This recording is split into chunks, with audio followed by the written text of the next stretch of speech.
اے لوگو، اللہ کی نعمتوں کو یاد کرو جو تمہارے اوپر ہیں۔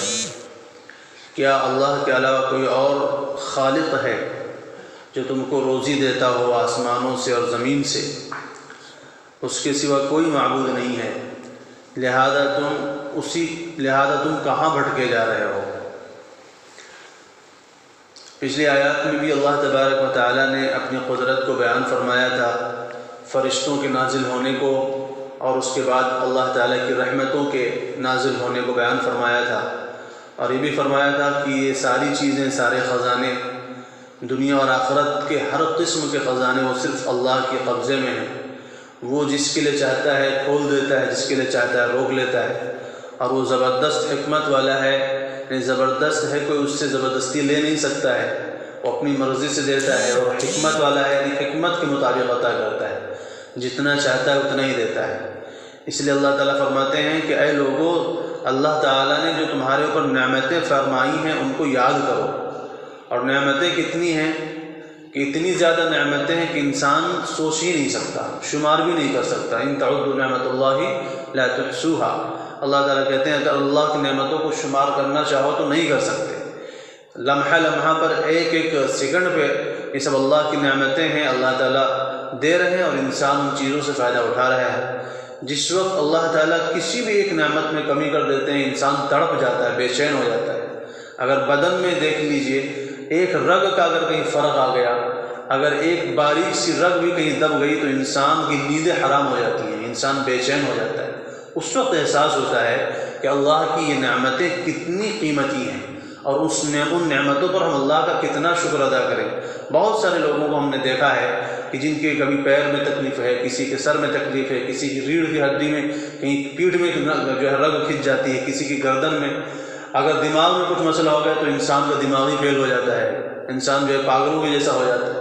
تو یہ اللہ کی ساری نعمتیں ہیں جو ہر وقت انسان کے اوپر ہو رہی ہیں، اور ہر لمحہ ہر آن جو ہے اللہ کی نعمتیں برس رہی ہیں۔ اللہ کی یہ نعمت ہے جو سانس ہماری چل رہی ہے، یہ بھی اللہ ہی کی نعمت ہے۔ سانس کے بارے میں پڑھا گیا کہ ہر سانس اللہ تعالیٰ سے پوچھ کر آتی ہے، پوچھ کر کے جاتی ہے۔ اندر جاتی ہے تو پوچھتی ہے کہ باہر جانا ہے کہ نہیں جانا ہے، اور باہر ہوتی ہے تو پوچھتی ہے کہ اندر جانا ہے کہ نہیں جانا ہے۔ اللہ یتوفی الانفس حین موتها، شام کو سوتے ہیں، بہت سارے لوگ ہوتے ہیں کہ سوتے ہی رہ جاتے ہیں، وہ اٹھتے ہی نہیں ہیں، رات ہی میں ان کی موت ہو جاتی ہے۔ اللہ یتوفی الانفس حین موتها، اللہ تعالیٰ بہت سے لوگوں کو رات میں سونے کے وقت ہی اٹھا لیتے ہیں۔ وَيُرْسِلُ الْأُخْرَىٰ إِلَىٰ أَجَلٍ مُّسَمًّى، اور کچھ لوگوں کو پھر مہلت دے دیتے ہیں، یعنی صبح اس کو پھر دوبارہ اٹھنے کی توفیق دے دیتے ہیں۔ تو یہ ساری چیزیں ہم تو اللہ ہی کے رحم و کرم پر ہیں، اسی کی جو ہے احسان کے سائے میں ہم جیتے ہیں۔ تو ایسے رب کا ہم شکر ادا کیوں نہ کریں جس رب کی اتنی ساری نعمتیں ہمارے اوپر ہیں۔ اسی کو اللہ تعالیٰ کہتے ہیں کیا تمہارے لیے کوئی اور پیدا کرنے والا ہے جو تمہیں زمینوں اور آسمانوں سے روزیاں دیتا ہے؟ انسان دو چیزوں سے بنا ہے، ایک ہے مٹی اور ایک ہے روح۔ تو جسم جو ہے ہمارا وہ مٹی سے بنا ہے، اور ہماری جو روح ہے وہ اللہ تعالیٰ کا ایک حکم ہے، اللہ کا اس کا ایک فیصلہ ہے جو آتی ہے، جسم میں رہتی ہے جتنے دن چاہتا ہے، اور اس کے بعد چلی جاتی ہے، انسان روک بھی نہیں سکتا ہے۔ تو اللہ تعالیٰ سے جب انہوں نے کفار مکہ نے رسول اللہ صلی اللہ علیہ وسلم سے پوچھا تھا کہ روح کیا ہے، تو اللہ تعالیٰ نے اس وقت 3 سوالوں کے جواب انہوں نے پوچھے تھے۔ 2 سوالوں کے جواب تو اللہ تعالیٰ نے دیے، اصحاب کہف کے بارے میں پوچھا تھا، اور ذوالقرنین کے بارے میں پوچھا تھا، اور ایک روح کے بارے میں سوال کیا تھا۔ تو اللہ تعالیٰ نے روح کے بارے میں فرمایا قُلِ الرُّوحُ مِنْ أَمْرِ رَبِّي وَمَا أُوتِيتُم مِّنَ الْعِلْمِ إِلَّا قَلِيلًا، روح کی حقیقت تک پہنچنا تمہارے بس کی بات نہیں ہے، لہذا بس یہ سمجھ لو کہ تمہارے رب کا وہ حکم ہے، وہ اللہ کے حکم سے آتی ہے اور اللہ کے حکم سے چلی جاتی ہے۔ اس کی حقیقت کیا ہے، وہ کیسے بنتی ہے، کہاں سے آتی ہے، کیا کرتی ہے، کیسی ہوتی ہے، اس کی حقیقت کا تمہیں ادراک نہیں ہو سکتا۔ بس یہ سمجھ لو اللہ کا وہ حکم ہے، جب تک وہ چاہتا ہے بدن میں رہتی ہے، جب وہ چاہتا تو نکل کر چلی جاتی ہے۔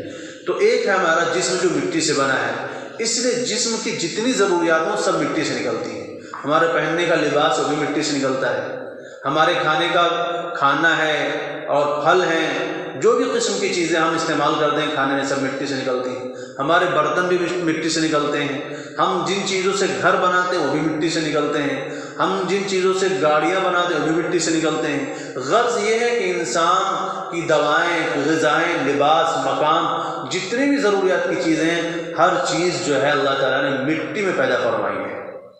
تو یہ ہے جسم کی غذا، کیونکہ جسم مٹی سے بنا ہے، اس لیے اللہ تعالیٰ نے جسم کی جتنی ضروریات ہیں وہ ساری کی ساری مٹی میں پیدا فرمائی ہیں۔ اور روح چونکہ اوپر سے آئی ہے، اس لیے روح کی جو غذا ہے وہ اللہ کا ذکر ہے، اللہ کا قرآن ہے، اللہ کی یاد ہے، اللہ کی عبادت ہے۔ اس کو اللہ تعالیٰ نے آسمان سے بھیجا ہے قرآن کی شکل میں۔ تو جو روح کی غذا ہے وہ قرآن ہے ہمارا، اور جو جسم کی غذا ہے وہ مٹی ہے۔ جب انسان کے اندر حیوانی صفات غالب آ جاتی ہیں تو برائی کی طرف مائل ہوتا ہے، پھر اس کو عبادتیں اچھی نہیں لگتی۔ یعنی جب جسم غالب آتا ہے روح کے اوپر تو پھر انسان جو ہے برائی کی طرف بھاگتا ہے، بس بیکار کے جو ہے وہ بے فائدہ کاموں کی طرف انسان جاتا ہے اور اللہ کی نافرمانی کرتا ہے۔ لیکن جب روح جسم پر غالب آ جاتی ہے، یعنی جس کو کہتے ہیں صفت ملکوتی، ملکوتی صفات جب انسان کے اوپر غالب آ جاتی ہے، یعنی جب روح طاقتور ہو جاتی ہے تو پھر انسان اللہ کی عبادت کی طرف بھاگتا ہے، اللہ کے ذکر کی طرف بھاگتا ہے، پھر قرآن پڑھنے میں مزہ آتا ہے، اللہ کا ذکر کرنے میں مزہ آتا ہے، نماز پڑھنے میں مزہ آتا ہے۔ تو یہ انسان کے اوپر ہے کہ اپنے بدن میں کون سی چیز کو طاقتور رکھنا چاہتا ہے۔ روح کو طاقتور رکھنا چاہتا ہے کہ جو ہے اپنے جو ہے حیوانی صفات جس کو جسم کہتے ہیں اس کو طاقتور رکھنا چاہتا ہے۔ تو روح کو جب طاقت ملتی ہے تو نیک کاموں کی طرف کھینچ کر کے لے جاتی ہے، کیونکہ روح آسمان سے آئی ہے اور وہ اس چیزوں کی طرف مائل ہوگی جو آسمان سے اتری ہیں۔ اور آسمان سے کیا اترا ہے؟ نماز اتری ہے، قرآن اترا ہے، اللہ کا ذکر اترا ہے، ان ساری چیزوں کی طرف انسان مائل ہوتا ہے۔ تو انسان خود فیصلہ کر سکتا ہے کہ ہمارے اندر اس وقت کس چیز کا غلبہ ہے۔ جب آپ کو عبادتوں میں مزہ آنے لگے تو سمجھ لو کہ ہماری روح کا اس وقت غلبہ ہے۔ جب آپ کو عبادتوں میں سستی پیدا ہو جائے اور دل نہ لگے عبادتوں میں، نمازیں کو دل نہ چاہے، تو یہ سمجھ لینا چاہیے کہ اس وقت ہماری روح جو ہے کمزور ہو چکی ہے۔ تو اسی کو اللہ تعالیٰ کہتے ہیں کیا تمہارے پاس کوئی اور خالق ہے، کیا تمہارے پاس کوئی اور پیدا کرنے والا ہے جو تم کو آسمانوں سے اور زمین سے روزی دیتا ہو؟ لا الہ الا ہو، اللہ تعالیٰ کہتے ہیں اس کے سوا کوئی نہیں ہے۔ لا الہ الا ہو، اس کے سوا کوئی معبود نہیں ہے۔ فَأَنَّىٰ تُؤْفَكُونَ، تو تم کہاں بھٹکے جا رہے ہو؟ اللہ تعالیٰ پوچھتے ہیں کہاں جا رہے ہو تم؟ بتوں کے پیچھے، دنیا کے پیچھے، ہے نا، اسباب اور سامان کے پیچھے جا رہے ہو؟ نہیں، اللہ کی طرف آؤ۔ وَيُكَذِّبُوكَ فَقَدْ كُذِّبَتْ رُسُلٌ مِّن قَبْلِكَ، اور فرماتے ہیں اگر یہ کافر لوگ پھر بھی آپ کی بات نہیں مانتے تو آپ یہ جان لیں کہ آپ سے پہلے بھی رسولوں کو جھٹلایا گیا ہے۔ یعنی یہ کوئی نئی بات نہیں ہے، آپ کو اس کی وجہ سے بہت زیادہ غم کی ضرورت نہیں۔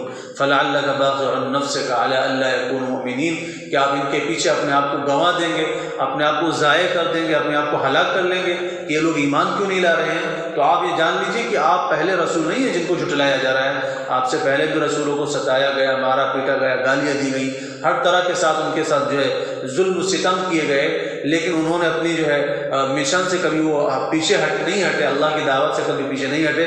لہذا آپ بھی اپنے کام کو کرتے رہیے اور ان کے اس طرز عمل کی وجہ سے آپ زیادہ پریشان نہ ہوں۔ وَإِلَى اللَّهِ تُرْجَعُ الْأُمُورُ، کیونکہ ساری چیزیں اللہ ہی کی طرف لوٹ کر کے جانے والی ہیں۔ جب ساری چیز اللہ ہی کی طرف جائیں گی تو ان کے معاملات بھی اللہ ہی کے پاس جانے والے ہیں۔ جو آپ کو ستانے والے ہیں، گالیاں دینے والے ہیں، پریشان کرنے والے ہیں، آپ کے اوپر طرح طرح کے جملے بولنے والے ہیں، یہ لوگ بھی اللہ ہی کے پاس جائیں گے، پھر اللہ تعالیٰ ان سے نمٹ لے گا، آپ کو ان سے پریشان ہونے کی ضرورت نہیں ہے۔ یا ایھا الناس ان وعد اللہ، اے لوگو اللہ کا وعدہ سچا ہے، فلا تغرنکم الحیات الدنیا، تو تم کو دنیا کی زندگی دھوکے میں نہ ڈال دے، یعنی دنیا کے چکروں میں پڑ کر کے اللہ کے وعدے کو نہ بھول جاؤ۔ اور اللہ کا وعدہ کیا ہے؟ قیامت کا وعدہ، حشر کا وعدہ، میدان محشر کا وعدہ، اور وہاں کے حساب و کتاب کا وعدہ، وزن اعمال کا وعدہ، کل صراط سے گزرنا ہے، اعمال کا تولا جانا ہے۔ کچھ لوگوں کے نام عمل داہنے ہاتھ میں دی جائیں گے، جن کے نام عمل داہنے ہاتھ میں ہوں گے وہ تو بڑے خوش ہوں گے اور لوگوں کو پکار کر کہہ رہیں گے اور لوگوں کو لے جا کر کے دکھائیں گے، ہاؤ اقرؤ کتابیہ، ہاؤ اقرؤ کتابیہ، دیکھو یہ میرا نام اعمال ہے، دیکھو میرا نام اعمال ہے، میں کامیاب ہو گیا، اللہ تعالیٰ نے مجھے کامیاب کر دیا ہے، اب میں جنتوں میں رہوں گا، جنت کی نعمتوں میں رہوں گا۔ اور فرمایا وَأَمَّا مَنْ أُوتِیَ کِتَابَهُ بِشِمَالِهِ فَيَقُولُ یَا لَیتَنِی لَمْ أُوتَ کِتَابِیَهْ، اور جس کا نام اعمال بائیں ہاتھ میں ملے گا تو وہ چیخے گا، چلائے گا اور کہے گا کاش کہ میرا نام اعمال نہ ملتا، اور کاش کی موت ہی فیصلہ کر چکی ہوتی، دوبارہ زندہ ہونے کا موقع نہ آتا۔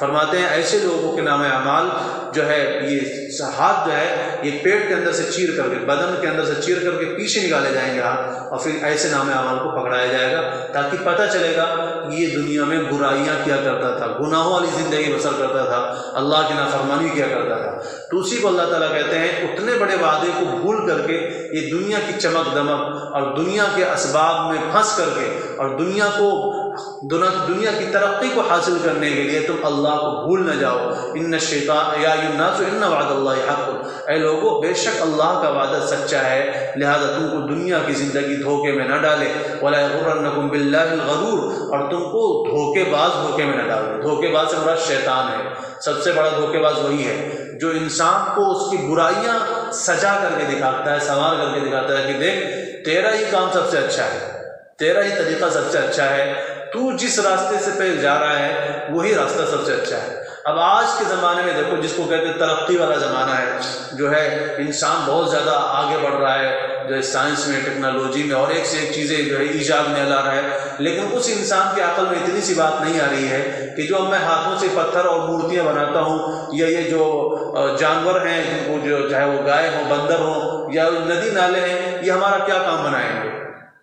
اتنی ترقی کے باوجود انسان کو یہ بات سمجھ نہیں آ رہی ہے کہ وہ اپنے حقیقی رب کو پہچان کر کے اس کی عبادت کرے۔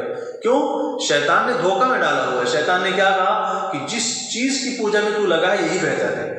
اگر آج بھی ان کے سامنے کوئی جا کر کے اللہ کی عبادت کی بات کرے گا تو اس کے ساتھ وہی معاملہ کرتے ہیں جو کفار مکہ